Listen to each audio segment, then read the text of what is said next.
El aire de septiembre todavía olía a verano tardío, pero en los pasillos del Instituto Ramiro de Maeztu, en pleno corazón del distrito de Salamanca de Madrid, se respiraba la tensión eléctrica del primer día. Samuel Adebayo aferró con más fuerza la correa de su mochila, una mochila que parecía demasiado nueva, demasiado intacta, igual que él en aquel mar de caras desconocidas y uniformemente pálidas. Su piel, de un marrón profundo como la caoba pulida, lo convertía en una isla solitaria. Cada risa, cada murmullo parecía un eco que rebotaba en él, magnificando su otredad. No era la primera vez que se sentía así, nuevo, diferente, observado. Pero esta vez, en este instituto de renombre donde su madre, Fátima, había conseguido matricularlo con tanto esfuerzo, la sensación era más aguda, más fría. Mientras buscaba el aula de primero de bachillerato B, un grupo ruidoso bloqueaba el pasillo. En el centro, como un sol alrededor del cual orbitaban planetas menores, estaba Borja. Rubio, ojos azules, la camisa del uniforme impecable con las mangas ligeramente remangadas, una sonrisa de superioridad ensayada. Su mirada se cruzó con la de Samuel y una ceja se alzó, apenas 1 milímetro, pero suficiente. «Anda, mira», dijo Borja, su voz con ese deje madrileño arrastrado y socarrón. «Nuevo fichaje para la liga. ¿Te has perdido, colega?» Sus amigos Javi y Gonzalo rieron la gracia. Samuel sintió la sangre subirle al rostro, pero se obligó a mantener la expresión neutra. Recordó las palabras de su madre. «Cabeza alta, Samuel, pero pies en la tierra. No les des motivos, pero no dejes que te pisen el alma». Asintió brevemente y bordeó al grupo, buscando refugio en el anonimato del aula, que por suerte estaba a pocos metros. El aula era luminosa, con grandes ventanales que daban a un patio interior con árboles centenarios. Samuel eligió un pupitre al fondo, cerca de la ventana, un lugar desde donde observar sin ser demasiado observado. Sacó su cuaderno de dibujo y un lápiz, su armadura y su escape. Mientras la profesora de lengua, una mujer de aspecto severo y gafas de montura fina, pasaba lista, Samuel trazó líneas rápidas, un rostro anguloso con ojos tristes, quizás un autorretrato inconsciente de su estado de ánimo. La mañana transcurrió entre presentaciones de asignaturas y el murmullo constante de los reencuentros. Samuel comió solo en la cafetería, un espacio ruidoso y caótico. La comida, una empanadilla reseca y una manzana, apenas le supo a nada. Intentó leer, pero las palabras se emborronaban. Sentía las miradas, algunas curiosas, otras abiertamente hostiles. Fue entonces cuando ocurrió. Al levantarse para llevar su bandeja, Borja, que pasaba a su lado con su propia bandeja cargada y la de sus amigos, tropezó accidentalmente con él. La bandeja de Samuel se tambaleó, y aunque no llegó a caer, la manzana rodó por el suelo. «Uy, perdona, tío», exclamó Borja con falsa inocencia, mientras sus amigos soltaban carcajadas. Un profesor que estaba cerca tomando un café simplemente suspiró y desvió la mirada.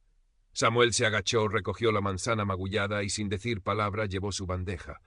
La humillación era un nudo en la garganta. Sabía con una certeza helada que aquello era solo el principio.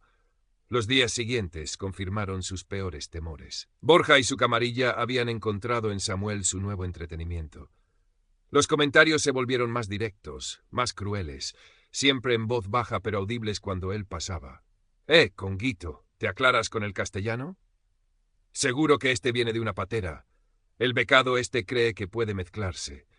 Las risas eran puñales. Samuel intentó hablar con su tutora, una mujer bien intencionada pero desbordada, que le aconsejó ignorarlos y centrarse en los estudios, como si el racismo fuera una molestia menor que uno pudiera simplemente apartar de un manotazo. Una tarde encontró su taquilla pintarrajeada con un plátano y la palabra mono escrita con rotulador permanente. El corazón le dio un vuelco. Borró la pintada con rabia contenida, usando un pañuelo y el alcohol del botiquín del gimnasio, pero la imagen se quedó grabada en su retina. Esa noche apenas durmió. Se levantaba, iba al escritorio y dibujaba. Monstruos con sonrisas crueles, sombras que lo acechaban, figuras solitarias en paisajes desolados. Su cuaderno se estaba convirtiendo en el diario de su angustia. Sus padres, Fátima y David, un hombre tranquilo que trabajaba como conductor de autobús, notaban su retraimiento. Fátima, con su instinto maternal, sabía que algo iba mal. «Samuel, ¿qué te pasa en el instituto? No eres tú». Él negaba, sonreía forzadamente, no quería preocuparlos más. Bastante tenían con sus trabajos agotadores, con las facturas, con el esfuerzo constante por salir adelante en un país que a veces parecía darles la espalda solo por el color de su piel o su acento. Su padre le había contado una vez un proverbio nigeriano sobre la paciencia de la araña Anansi, que tejía su tela con astucia y esperaba. Pero Samuel se sentía más una mosca atrapada que una araña tejiendo. En medio de la hostilidad hubo un resquicio de luz. Sofía, una chica de su clase, con el pelo teñido de azul eléctrico y una mirada inteligente, empezó a dejarle los apuntes de historia cuando él faltaba un día por una supuesta gripe, que era en realidad un nudo de ansiedad. No decía mucho, pero su gesto era un bálsamo. Y luego estaba don Álvaro, el profesor de plástica. Era un hombre de unos 40 y tantos, con aspecto bohemio y una energía algo caótica, pero con una pasión contagiosa por el arte. Un día vio por encima del hombro de Samuel los bocetos de su cuaderno. Samuel intentó cerrarlo de golpe, avergonzado, pero don Álvaro lo detuvo con suavidad. «Espera, Samuel, esto es muy potente. Tienes talento. Mucho». Samuel se sonrojó. Nadie, aparte de su madre, le había dicho algo así. «Son solo garabatos, don Álvaro». «No son garabatos», replicó el profesor, sus ojos brillando. «Son gritos. ¿Has pensado en canalizar esto de alguna manera? Hay un concurso de arte del instituto. El tema de este año es voces ocultas. Creo que tendrías mucho que decir». La idea se quedó flotando en la mente de Samuel, una semilla de posibilidad en un terreno baldío. Pero Borja no cejaba. La atención, aunque fuera mínima, que Samuel recibía de Sofía o el interés de don Álvaro parecían enfurecerlo más. El punto de inflexión llegó durante una presentación oral de literatura sobre el Lazarillo de Tormes. Samuel se había preparado a conciencia. Quería demostrar, quizás más a sí mismo que a los demás, que no era solo el negro. Mientras hablaba de la picaresca y la crítica social, Borja y sus amigos empezaron a hacer ruidos de animales, toses exageradas, comentarios como «¡Qué bien habla el monito sabio!». Samuel intentó seguir, pero su voz temblaba. El profesor de literatura, un hombre mayor y algo despistado, solo acertó a decir «Un poco de silencio, por favor», sin dirigirse a nadie en particular. La clase entera fue testigo de la humillación. Samuel terminó su presentación como pudo, con la sensación de haber fracasado estrepitosamente, con las risas de Borja resonando en sus oídos. Esa tarde, Samuel no fue a casa directamente. Caminó sin rumbo por el retiro, el sol de otoño filtrándose entre las hojas de los árboles. Se sentó en un banco frente al estanque, viendo los barcos de remos deslizarse sobre el agua. La rabia y la impotencia eran una marea que amenazaba con ahogarlo. ¿Hasta cuándo? ¿Hasta cuándo tendría que aguantar? La imagen del Lazarillo, astuto y superviviente, se mezcló en su cabeza con la de Anansi. Y entonces, una idea, peligrosa y excitante, comenzó a tomar forma. No usaría los puños, como quizás Borja esperaba o incluso deseaba. Usaría su única arma, su arte. Los siguientes días, Samuel se sumergió en su proyecto con una intensidad febril. Apenas dormía.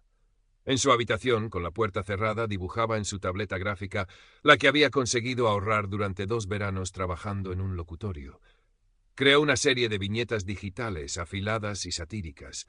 Los personajes eran animales antropomórficos. El líder era un pavo real con plumaje deslumbrante y una corona torcida, siempre pavoneándose, seguido por 2 hienas serviles y risueñas. Había también avestruces con la cabeza hundida en la arena, representando la indiferencia de algunos profesores. Y en el centro, a veces observando desde las sombras, a veces directamente confrontado por el pavo real, estaba un cuervo, de plumaje oscuro y ojos inteligentes, que todo lo veía y lo registraba. Las viñetas no tenían diálogos explícitos, pero las situaciones eran inequívocas. El pavo real empujando al cuervo, las hienas riéndose, las avestruces mirando hacia otro lado. El estilo era crudo, expresivo, con un uso dramático del blanco y negro y toques de color rojo para resaltar la injusticia o la rabia. Firmó la serie con un seudónimo, La Sombra del Patio. Le contó su plan a Sofía, con miedo. Ella, lejos de disuadirlo, se entusiasmó. «Es genial, Samuel. Es la hostia. Hay que moverlo. Yo te ayudo. Conozco a gente que sabe cómo hacer que esto llegue a todo el Insti». Sofía, con su conocimiento de las redes internas del instituto y algunos contactos en grupos de estudiantes activistas de otros centros, ideó una estrategia. Esperarían al día de la charla sobre convivencia y respeto en las aulas, un evento anual que el instituto organizaba con más pompa que contenido real. Llegó el día. El salón de actos estaba lleno. La directora, una mujer de sonrisa perenne y discursos vacíos, hablaba sobre la importancia del diálogo y la tolerancia. En ese preciso instante, los teléfonos de casi todos los estudiantes vibraron. Un enlace. Al abrirlo, aparecía la primera viñeta de La sombra del patio. Luego la segunda, la tercera. Un murmullo recorrió el salón, primero bajo, luego más audible. Los profesores en la tarima se miraban, desconcertados. Borja, sentado en primera fila con su aire de importancia, frunció el ceño al ver a la gente cuchichear y mirar sus móviles.